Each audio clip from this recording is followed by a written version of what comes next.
Hello everyone, welcome back to the Real Queen of the City 33 channel. I'm here with some more articles for you all. I'm doing it early today because I'm going to be busy tomorrow. So let's begin.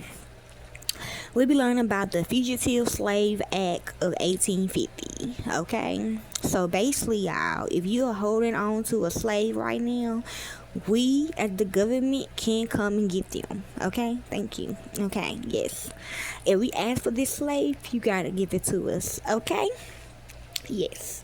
So this is the badge. Okay, the real badge. Now I don't know how the fake badge look. That's the fake badge. Okay, but so let's begin. The Fugitive Slave Act, or Fugitive Slave Law, was a statute passed by the 31st United States Congress on September the 18th, 1850, as part of the Compromise of 1850 between Southern interests in slavery and Northern free soilers. Okay, the act was one of the most controversial elements of the 1850 compromise and heightened northern fears of the slave power conspiracy. You ain't lying. Trust and believe me, that's why I've been gone lately, because I've been really getting sued. It required that all escaped slaves, upon capture, be returned to the slave owner, and that officials and citizens of free states had to cooperate. Yes, amen. Or else you will be shot on sight. Ain't gonna lie to you. The act yeah, why I do the stuff that I do, cause sometimes they do want me to do certain shit, and I will do it though. But sometimes when I do that and I pay my money for it, they don't give me them back. Like, they come back and get them in 6 months, and I'm not finna pay all my money for that. I ain't finna do all that and you gonna take them back. Okay, the act contributed to the growing polarization of the country over the issue of slavery.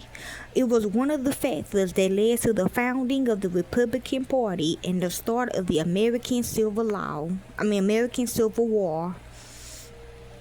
Background: by 1843, several hundred enslaved people per year escaped to the North successfully, making slavery an unstable institution in the border states.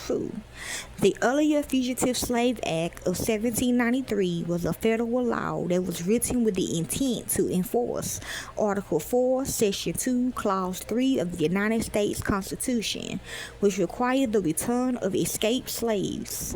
It sought to force the authorities in free states to return fugitive slaves to their enslavers. And I'm not. I'm a free state. Many free states wanted to disregard the Fugitive Slave Act. Some jurisdictions passed personal liberty laws mandating a jury trial before alleged fugitive slaves could be moved, which is like, I hate. While others forbade, I'm gonna listen to the elders on this, okay? While others forbade the use of local jails or the assistance of state officials in arresting or returning fugitive slaves. I mean, that do make sense, but not in this case, okay? Especially if I'm getting the buzzer to come and get them. In some cases, juries refused to convict individuals who had been indicted under the federal law. The Missouri Supreme Court routinely held that enslaved people who had been relocated into neighboring free states along with their enslavers gained their freedom as a result. The 1793 Act dealt with slaves who escaped to free states without their enslavers' consent. The Supreme Court of the United States, which is Woden and Prigg versus Pennsylvania, 1842, that states was now required to aid in the hunting or recapture of slaves, significantly weakening the law of 1793. After 1840, the black population of Cass County, Michigan, proliferated as families was affected by rights, defenses, or discriminatory laws, by numerous highly supported Quakers, and by low-priced land, so lynching. Free and escaping blacks found Cass County a haven. Their good fortune attracted the attention of Southern slavers. In 1847 and 1849, they were the Editors as well. Planters from Bonbon and Boone County, Kentucky, led raids into Cass County to recapture escaped slaves. Exactly, like, no. The attacks failed. No. They don't give my money back. No. The attacks failed, but the situation contributed to Southern demands in 1850 to pass a Strengthening Fugitive Slave Act. Southern politicians, which is me, often exaggerated the number of people escaping enslavement, blaming the escapees on Northern abominationism, who they believed to be inciting the allegedly happy slaves and interfering with Southern property rights. According to the Cumberland Inquirer of 1850, the support from Northerners for fugitive slaves caused more real between the North and the South than did all the other causes combined.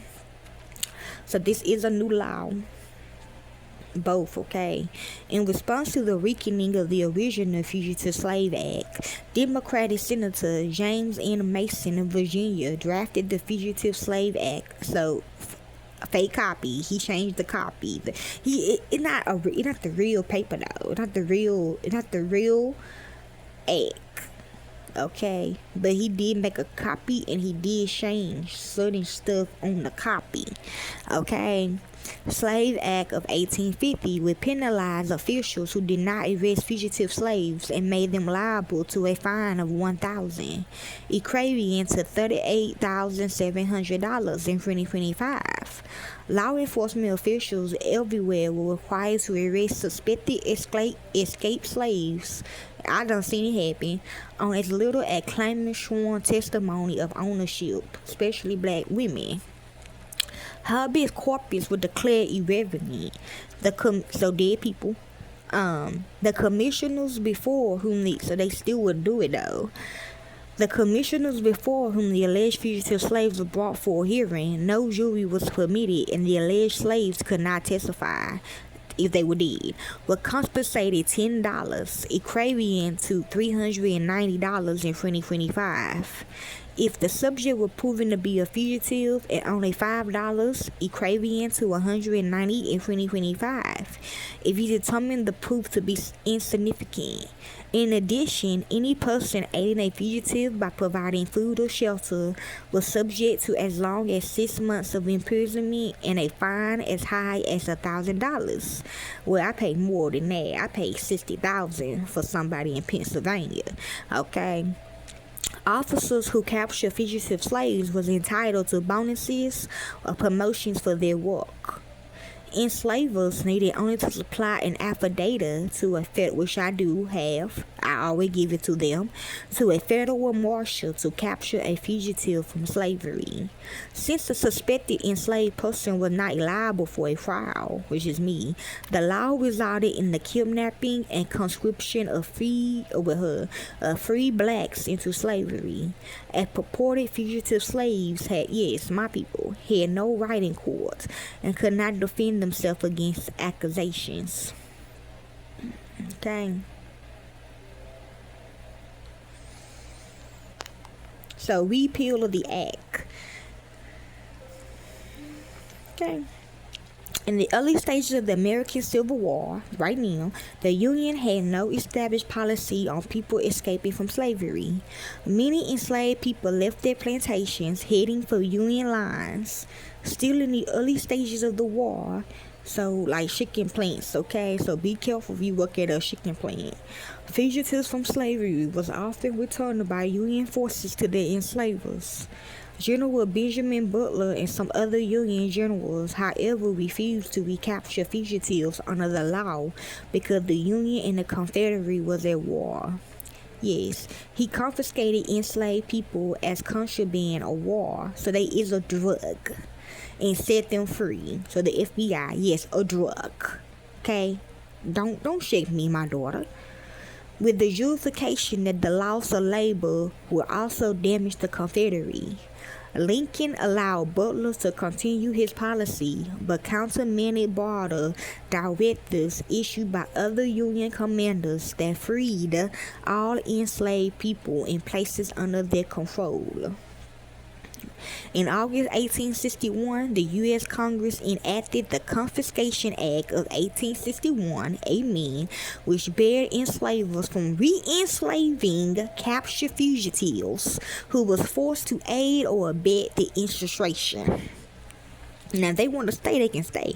But other than that, the legislation sponsored by Lyman Trumbull was passed on a near unanimous vote and established military amputation as official Union policy, but it applied only to enslaved people loosed by rebel enslavers to support the Confederate cause. Some of them say they is Confederate, but if you Confederate, why you keeping slaves though? Okay then. Creating a limit exception to the Fugitive Slave Act. Union Army forces sometimes return fugitives from slavery to enslavers until March 1862. When Congress enacted the Confiscation Act of 1862. Section 10 of which barred Union officials from returning slaves to their owners on pain of dismissal from the service. James Mitchell Ashley proposed legislation to repeal the Fugitive Slave Act, but the bill did not make it out of committee in 1863. Amen. So this is illegal. Although the Union policy of confiscation and military amputation had effectively subsided the operation of the Fugitive Slave Act, the Fugitive Slave Act was only formally repealed in June 1864. The New York Tribune hailed the repeal, writing, "The blood-red stain that had blotted the statute book of the Republic is wiped out forever." Okay, no it's not, boo. So yes, this is about the Fugitive Slave Act of 1850, okay? It's still here, okay? Hopefully this helps you all enjoy.